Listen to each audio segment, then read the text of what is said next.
Hello, Chelsea fans, and welcome back to the Premier Chelsea. It's getting close to the end of the transfer window, and who better to give us updates than our friend Ben Jacobs? Ben, welcome back. How have you been? I'm good. How are you both? We are doing good. Thank you for asking. I think we want to jump right into some transfer ingoings, and there's been a lot so far, and so maybe to keep it concise, let's talk a little bit about the midfield because a lot of Chelsea fans are worried about some creativity in there. Still linked with Enzo, still linked with Caicedo. What can you share with us there? Well, I think Chelsea are going to be busy. That's the first thing. And ultimately, coming into the window, they needed a right back and a central midfielder, regardless of the excitement around all of the other signings. And that's still the case on the midfield front. They got through Malo Gusto. That's been announced within the last 24 hours.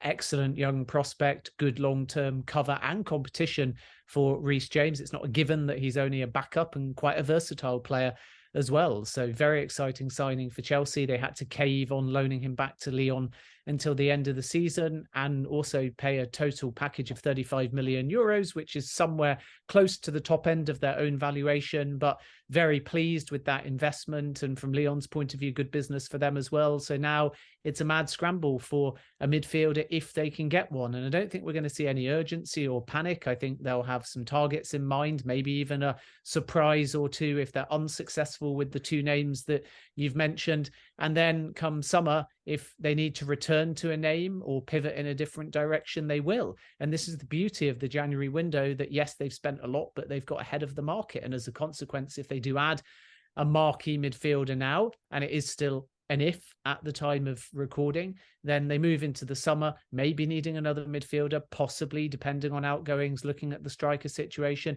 and bringing on board a goalkeeper as well. But there's not as much to do. And this is the point of the project, really, that they've spent a lot now, but because they've got their targets, you can look at it as not only successful, but almost like four windows in one, comparative to how a Manchester City or a Liverpool might act. And therefore we can see a slowing in terms of the incomings, still being ambitious, but not to the same volume, because they've invested in youth, they've invested in goals, they've invested in creativity, they've invested in defenders, they've invested in their present and their future.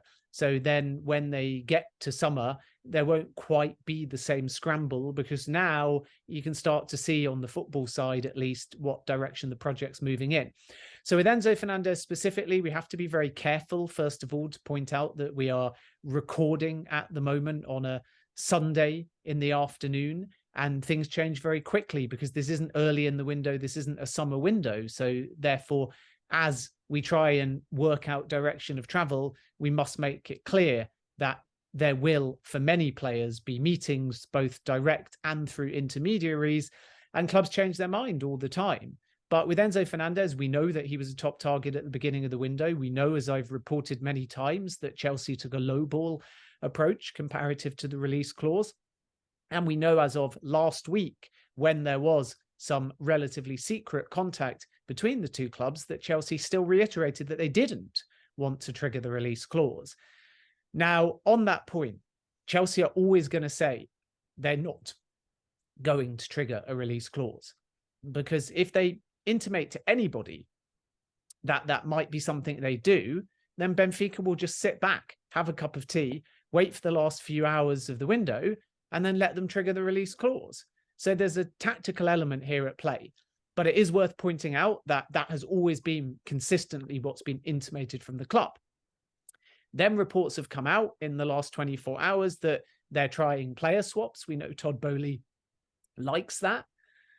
And on top of that, there is a feeling that they might just go, as originally was the tactic, towards the matching the release clause, but paying it in different installments. And if they know that they can't get a deal done for anything other than the release clause number, then logically that will be the preference, to pay the amount of the release clause, but do it in a different payment structure, because from a business point of view, that will be highly beneficial. And at the back of their mind with all of this will also be the urgency of wanting a midfielder. and potentially even thinking about that rule change to FFP, which is likely to come in the summer.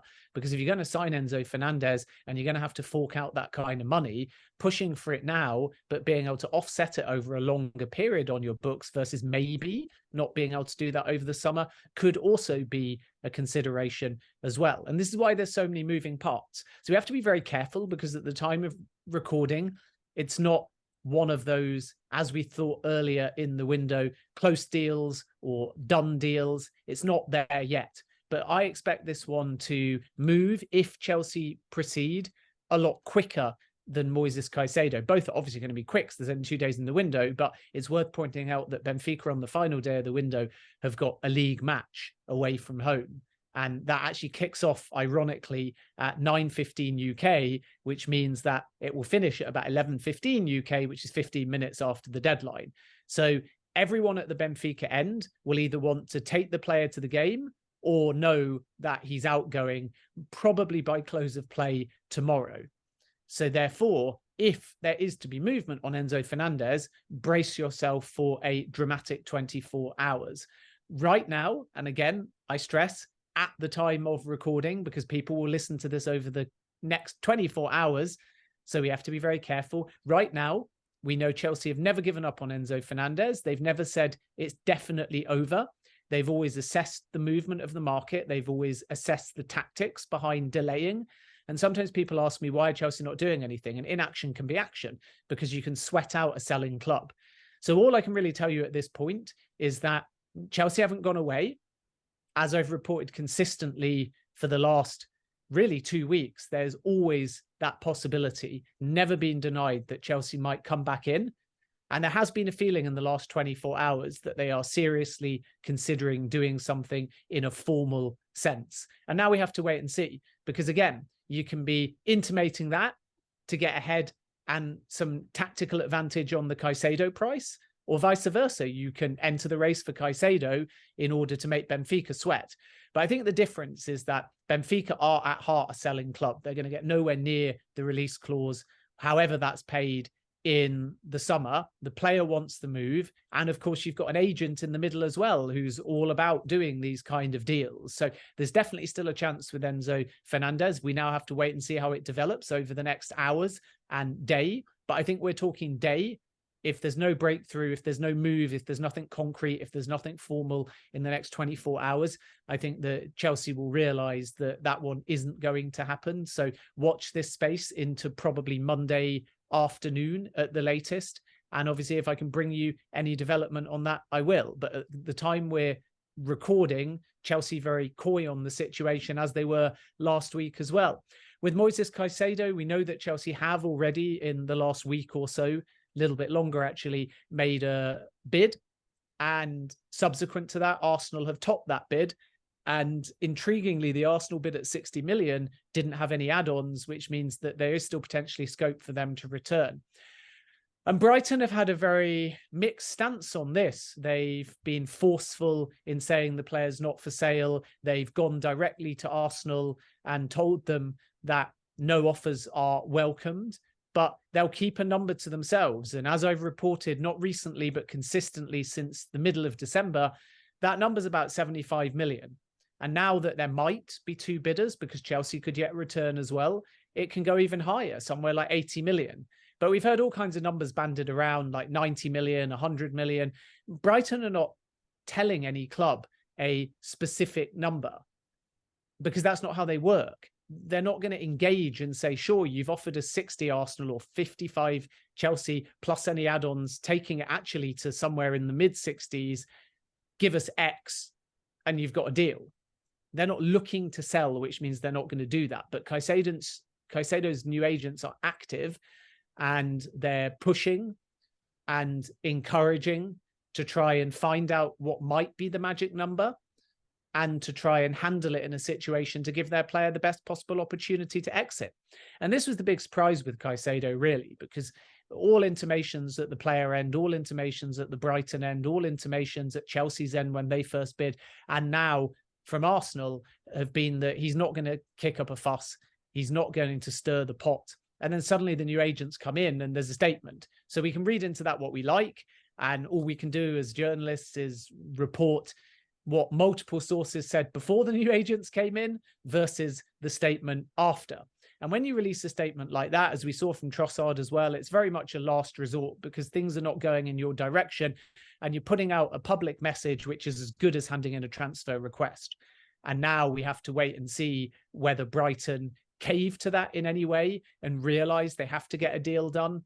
And I think that Roberto De Zerbi is maybe the softest in terms of the stance that he's taken, because he's starting to use words like hope he stays, but it's not my choice. And Chelsea fans may remember Brendan Rodgers going for not for sale to maybe not for sale to probably not for sale to it's out of my control to it's up to the board to ultimately it's the kind of thing when the player doesn't want to play for you that you've got no choice but to sell. And I think that De Zerbi's language is filtering into that direction, but time is running out. So I think Arsenal are probably ahead of Chelsea on that one at this point, but there's a lot of twists still to come in this window.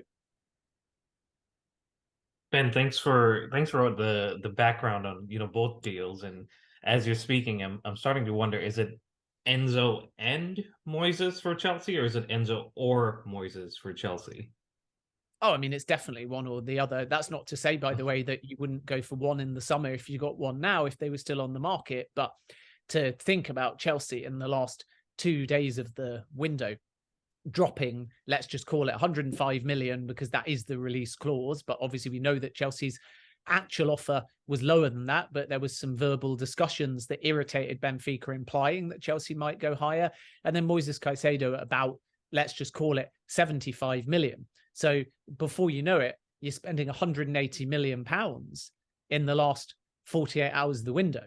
And Todd Boehly's been ambitious. Todd Boehly's spent a ton of money. Todd Boehly's bought for the now and for the future. But to think in 48 hours, they're somehow going to pull off Enzo and Caicedo would be dreamland. If they do it, they'll have had the greatest ever window in the club's history, in my opinion. Even if they get one, it won't be far off the greatest window. It all just depends what you judge it by, whether you're looking at individual signings, whether you're looking at value, whether you wait and use hindsight to see how these players actually perform. Because often when people look at a window, when it's happening, they'll just add up the money, add up the prospect, add up the talent, add up the rating, and add up what they've done at their previous club. But that doesn't mean that it's going to be a success. I mean, how many forwards in particular or creative-minded players have Chelsea bought that haven't worked out, but at the time there was huge excitement about them? So we have to be careful how we judge the window. But I do think it's fair to say if it was Enzo and Caicedo plus what they've got, you simply cannot ask for a better window than that. But I'm always reticent, because I think that if either arrives, but particularly Enzo, social media in particular will break. And Todd Boehly will enshrine himself as a popular, amenable, ambitious, crazy, but in a good way, chairman and ex-interim sporting director. And that's great, because it changes the mood of the whole football club towards people understanding that they need to be patient. And let's not forget that Gusto and Nkunku are coming in the summer as well. But again, it's not only about the money spent, and it's not only about the collective names, because you can find that one of the ones we're not talking about as much, Badiashile, will be a good example, might end up being a star player for many years to come. You might find that another one like Joao Felix, even though they might find a way to buy him, goes back. You might find that Mudryk doesn't live up to his reputation. So it's all about how we judge the window. If it's only on the finance, if it's only on the ambition, and if they get in a midfielder, it's an astonishing window, especially for a January. They'll have got a summer window out of a January, having already done a lot of active business last summer. They'll have learned some lessons about last summer. They'll have given Graham Potter the best possible opportunity to succeed in the long-term project. And they'll have shown with their back-to-back windows of Abramovich-like spending that they mean business, and they'll have shaken up the market.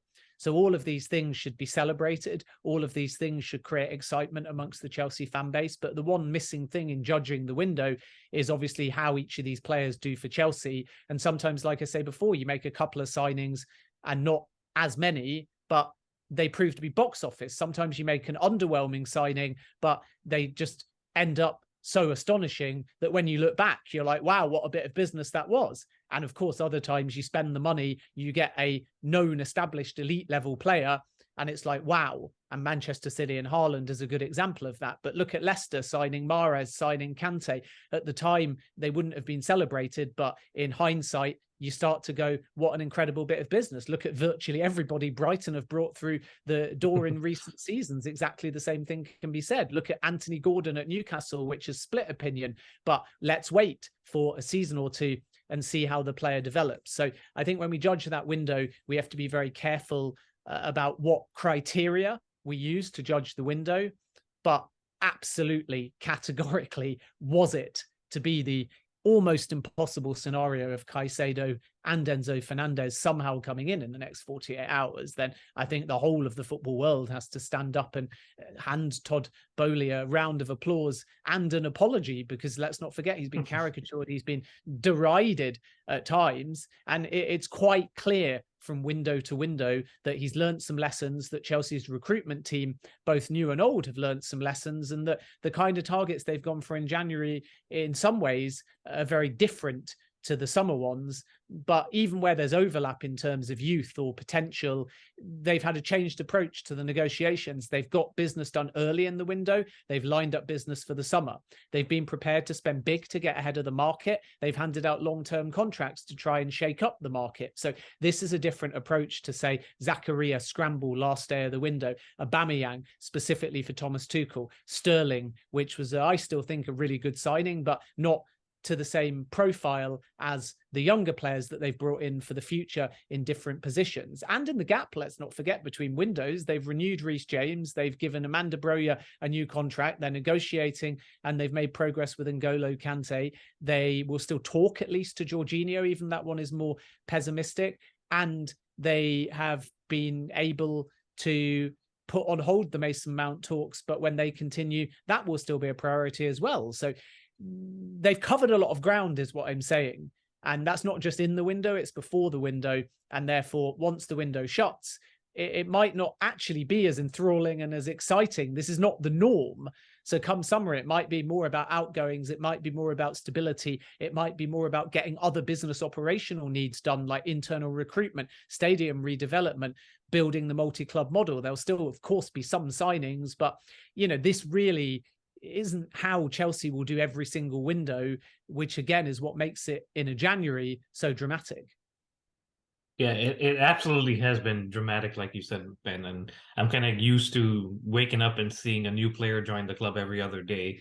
But jokes aside, no, I definitely think, I mean, in recent memory, I feel like this might be one of the best January or most active January windows for Chelsea between, you know, the Roman era and the new era. So look, as Chelsea fans, we're happy with the ambition we're seeing. We're happy with the young players coming in, but also the likes of Mudryk, who can go on and become a household name. But it comes down to, and we've seen the memes online, we can't have a squad of 40 players that are available to Graham Potter, right? So you mentioned outgoings in the summer, but we still have 2 days left, and we spoke about incomings. But are you hearing of any outgoings in the next 2 days? I mean, I know Ziyech, it might be one, Pulisic if he was still fit. But any others within the squad that may look around and say, you know what, I think my time might be up here?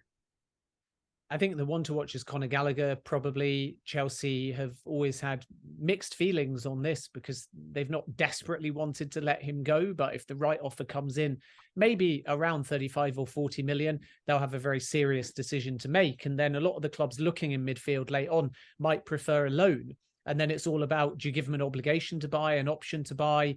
And is there any concern about potentially loaning out to a Premier League rival? Because when Manchester United and Newcastle inquired over the summer about Christian Pulisic, Todd Boehly didn't really want to give him to a Premier League rival. But I think it's fair to assume if they get in a midfielder, midfielders still could leave in the next 2 days, and Conor Gallagher on a loan, and then we have to determine if that's a loan with an option or an obligation, could be very likely. And if the right numbers hit late in the window, maybe there is a chance of a deal that is just straight and permanent, because deep down, if Chelsea stock that midfield, Gallagher might be one of the players that they would be prepared to let go. So he's one to watch. Nothing definitive, but Newcastle, Crystal Palace have been tracking Conor Gallagher for quite some time. And I think if they had their way, it would be a loan. But again, it's about whether it is a loan with an option or an obligation. So he's one to watch. And then, as you say, Ziyech is another to keep a close eye on. I think Ziyech will be used in conversations with players as Chelsea try and get total packages, because they want to let some players go in that position. Even though he had a great World Cup and has been getting game time, Chelsea know when everyone's fit, they've got too many players in that type of position. And that's not only because everyone's a like-for-like player to Ziyech, it's because virtually everyone they've brought in is versatile too.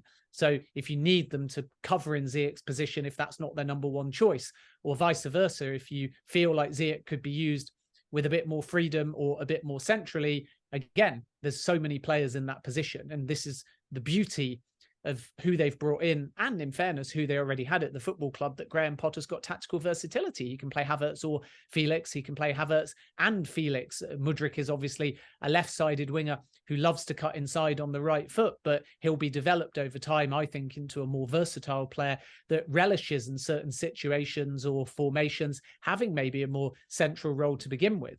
And that's the thing, when you change and develop a player surrounded by quality, you want that movement. You don't want them to feel like they're always only wide. And Riyad Mahrez is a good example of that throughout his entire career. He's played in lots of different positions.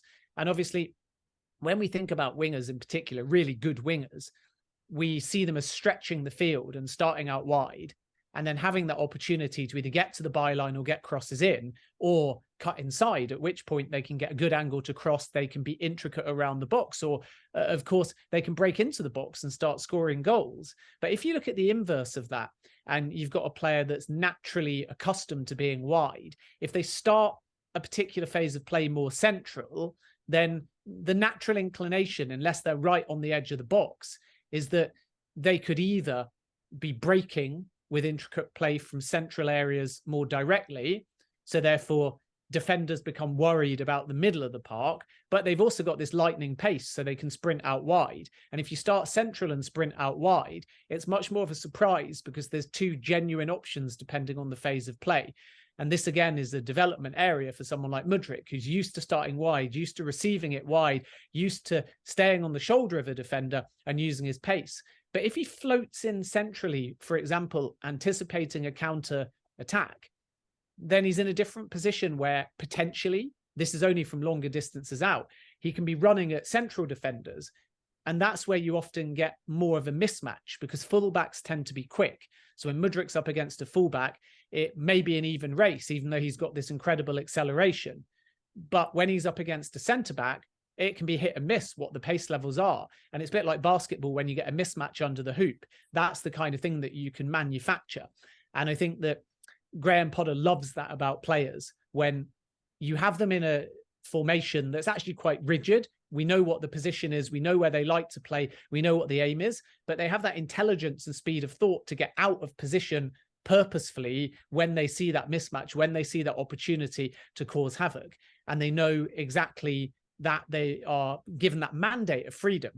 And I think because Chelsea have got a lot like that, Felix falls into that category, Mudryk falls into that category, Mount falls into that category. It means that when you're Ziyech and everyone's fit, you're going to fall down the pecking order. So Chelsea would like to cash in and get some opportunism out of the great World Cup that he's had, but the price that they want and the wages is difficult. The clubs inquiring are hoping for 15 million, 20 million, and Chelsea paid 33 million for him. So they'd obviously like a little bit more, because on the fee, at least, they would like to break even. And then on top of that, the clubs looking at Ziyech have to be able to afford his wages. So Newcastle are in quite an interesting position, because if they sign a player like Ziyech already on a Champions League wage, does that go against their structure? And on top of that, it's a heavy fee. And then Roma are going to still be one to watch as well, but they won't want to necessarily pay Champions League wages either, because they're by no means guaranteed qualification for the Champions League either. So this is definitely one to watch. And I think if we see Chelsea move in midfield, then Gallagher and or Ziyech are still possible late outgoings. And if there are no major senior outgoings on any kind of permanent deal, then we have to look at the summer and start saying that there may be an urgency to get rid of 3 or 4 or even 5 in and around the first team. Otherwise, Chelsea's squad is just going to be too big. Yeah, Ben, I think that's spot on, because it definitely is a very bloated squad. And as much as it hurts to lose some of the players, I think for efficiency, it needs to happen. We have about 4 or 5 minutes here, so I want to wrap up with one of our special players that I'm still surprised we got him on a free a few years ago, and that's Thiago Silva. I know he's coming towards the end of his contract. Are you hearing anything coming out of the Chelsea camp, especially with his age, although us Chelsea fans know age is just a number for him? Anything there if he's going to renew or if they're going to offer him a contract? On Thiago Silva? Yes. I mean, it's obvious that as long as Thiago Silva is fit and playing and being an outstanding, not only defender, but leader, he'll stay at the football club. So all of the signs point towards that renewal. Something Silva wants, it's something Chelsea want. And when you bring in players, you shouldn't only look at players as replacements for some of the older squad. You should work out how in a transitional period, some of those older team members of the right mentality in training and during games can influence the situation. And that's definitely been the case with Badiashile and Silva. What a great experience for Badiashile to get some time alongside Silva. And when they were fit together, Koulibaly and Wesley Fofana, again, had a good relationship. And there's a learning there, because a player doesn't have to be in red hot form to influence, because in the context of training, where you can make errors, where you can try things, that's really where the development comes. I think when people say, well, couldn't Koulibaly teach people a trick or two, there perhaps becomes a feeling amongst the fan base that what's the relevance of a player that's becoming a bit error prone, that's becoming a bit old, but you only see them on a match day. Yeah. So what about the vast majority of their working week, which is in training together, where they can try things, different formations, different styles, where you can stop and start, where you can shout and scream a bit more, where you can pull a player in and out of position. And this is what Silva does. And this is what, from what I understand, Koulibaly has even been doing as well. So that is key to development, is learning from people at their own peak that have been there and done that. And Chelsea are lucky because Thiago Silva is still playing like a peak player. His family love it at Chelsea. The fan base love him. And he offers that leadership. He's got this innate positional sense, which means that he doesn't need that extra bit of pace necessarily, because he's always in the right place at the right time. And because Chelsea are not scoring that many goals at the moment, they 100% need defenders that are in the right place at the right time, because wins are narrow at the moment, even in games that Chelsea have dominated. So Silva, I think, will sit down with the club and extend, because there's a mutual willingness to do that. And the beauty of a shorter term deal is you don't necessarily need to worry about handing out wages for, you know, years and years and years to come. It's obvious because of Silva's age that it will just be a shorter term contract and thing, comparative even to a Kante or a Jorginho or a Mason Mount. So everything on that's heading in the right direction. Everything on the Kante front is looking more positive than it was a few months ago. And obviously they'll have to wait and see once the window shuts if they can get a little bit closer to the terms that Mason Mount is looking for. And then of the others that we haven't mentioned, there's still Jorginho to at least talk with, and he's the most likely one perhaps not to renew, and there's interest from Serie A there. And then away from that, they'll obviously also have to look at the futures of Pulisic, who we touched upon, who I still think would prefer a move to Serie A, and both Milan and possibly Juventus will look. And on top of that, there's the situation of the goalkeepers to resolve as well, because we haven't really seen a fit Mendy and a Kepa for a massive amount of time under Graham Potter. And therefore, does he have an absolute categorical number one? Because whoever becomes the number two will have a completely different perspective of the football club under Graham Potter. And Chelsea have kind of oscillated over the last sort of few months under Tuchel and under Potter, and Mendy's had game time, and obviously Mendy was the starter, and now Kepa's got his opportunity and has made some outstanding stops. So we have to wait and see, because that will obviously determine if Mendy signs, and does he walk into the team when fit again? Does Kepa stay in the team? But also Chelsea are looking at names like Rob Sanchez at Brighton, which is one name to put out there. And also, in addition to that, another name that they really, really like at the moment is David Raya. And even Jordan Pickford will be on the market as well. And Tottenham in particular have been looking at him. And who knows, Chelsea may go into the mix. But with Gaga Slonina being their long term, are they potentially, if both the goalkeepers that they've got at the moment in Kepa and Mendy don't want to stay, they're looking for a number 2, or are they looking for a number 1?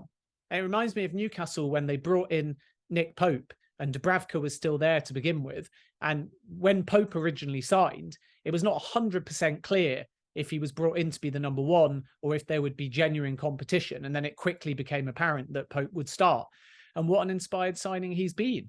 But, you know, from Chelsea's point of view, if they sign a Raya, if they sign a Pickford, if they sign Rob Sanchez, these are not goalkeepers that are going to want to come in and be a number 2. So then you have to resolve the situations of Mendy and Kepa. And this is always the challenge with goalkeepers. And I'm surprised, as a complete aside, just to finish by going on a sort of high horse almost, that if you got 5 subs in a game now and you're winning that game, let's just say 3-0, why are you not bringing on a substitute goalkeeper more often? We saw it with Weatherton, the third choice goalkeeper in Brazil at the World Cup, where he was brought on just as a token to get some minutes so everyone could be involved. But it's so lonely being a number 2 goalkeeper. And if you got 5 subs, and not every game do you need those 5 subs, and you're winning 3-0, why wouldn't you make more of a habit of bringing on your substitute goalkeeper for 10, 15 minutes and have the faith that they will be able to secure a game where you've already got a healthy lead? It's different if you're 1-0 or 2-0 up, because there can be a rust element. There can be a lot more errors from a goalkeeper because they're not running around, they're not warming up. So I understand that it can be quite difficult. But coming back to what I said before, this is the American mentality of Todd Boehly, away obviously from picking if his goalkeeper does or doesn't come on during a game, because he has no say in that. But if you look at how American sport works, they have a warm-up area for pitchers and batters. So if you're going to come on and just pitch one inning, you go off to the bullpen and you throw some balls. And I'm still staggered that football doesn't look at these little marginal gains. If I was building a new stadium tomorrow, then behind the home dugout, I would, maybe under the tunnel, I would build a small square of grass. I would have a goal there, and I would allow my goalkeeper, if I knew he was coming in, to do 10 minutes before he comes in, taking shots. If I had a penalty shootout incoming in a match, I would allow my substitutes to run into the tunnel if I knew they were coming on, and practice penalties. How many times have we seen a penalty shootout where a sub has come on, the first thing they've done is taken a penalty and they've missed it? And there's nothing in the rules that would stop you having a more elaborate warm-up, but football is football, and it's always just had footballers running along the track. And I just think that, you know, why are we not open? And I think Todd Boehly is, to these more Americanized ideas where you can go behind the tunnel and actually take a few shots before you come on, because then it lends itself towards maybe a situation of more specialist footballers that you might try. And I know I'm just going on a complete rant here. It's got nothing to do with Chelsea suddenly, but I just think it's really interesting. I was at the World Cup game when England went out, and there was a last-minute free kick that was almost too close to get up and over the wall. And I think off the top of my head, it was Rashford that took it. And it wasn't too far over the bar. But you can instantly tell if he was 2 yards further back, he'd have buried that in the top right-hand corner. And then on the bench, you've got one of the best set-piece takers from shorter distances in James Maddison, much more of a specialist getting around the wall or under the wall, where traditionally from that kind of distance, you've got a better chance of scoring. And he's never going to come on and only get to take that free kick. But again, imagine if there was a scenario where you said to James Maddison, listen, if we get a free kick in perhaps the last 3-4 minutes of the game, we are going to throw you on because we've got the capacity to do so. And all we want you to do, therefore, in the last 10 minutes is go somewhere and take 20 free kicks from 25 yards out or less. And if the eventuality comes and we get that free kick and we can even try and win that free kick, then what we will do is we will stop, we will bring you on, and we will let you take that free kick, because unlike anyone else on the pitch, you've just had 20 goes at it in the last 10 minutes, give or take. So that's a completely ridiculous left field, extreme, innovative thing. And I'm sure people will disagree with me, but I think that the whole point around a goalkeeper is that if you're going to keep Kepa and Mendy happy at the football club when they're both fit, then they need game time. And if you've got 5 subs, why can't they both feature in the same game if you're comfortably winning within that game? Ben, I think this is the out of box thinking that Todd's trying to bring in place. And Todd, if you're listening, I know you tend to join in and listen into some Chelsea content. So I think Ben has some great ideas, and actually, you know what, it is something that would benefit the sport in general if we had a little more specialists, like you're saying, in certain scenarios. And with the goalkeeping situation, I would love for us to be in a healthy lead at some point this season where we can get to make these subs. But at this point, I think as Chelsea fans, we'll just be happy with some wins. But Ben, thanks very much for joining us, guys. You can catch Ben on Twitter. It's @JacobsBen. For more content like this, as well as other thoughts on how the game can change over time. And Ben, we'll catch you on the other side of the transfer window, and hopefully we'll be talking about Enzo and or Moises Caicedo. And maybe someone else, like you said, there may be some surprises. But that wraps it up, guys. Thank you very much for listening. Please continue to subscribe, like, and follow us at Premier Chelsea on all major podcast providers, YouTube, Instagram, and Twitter. And we will be back with an episode later this week. But until then, stay safe and up to Chelsea.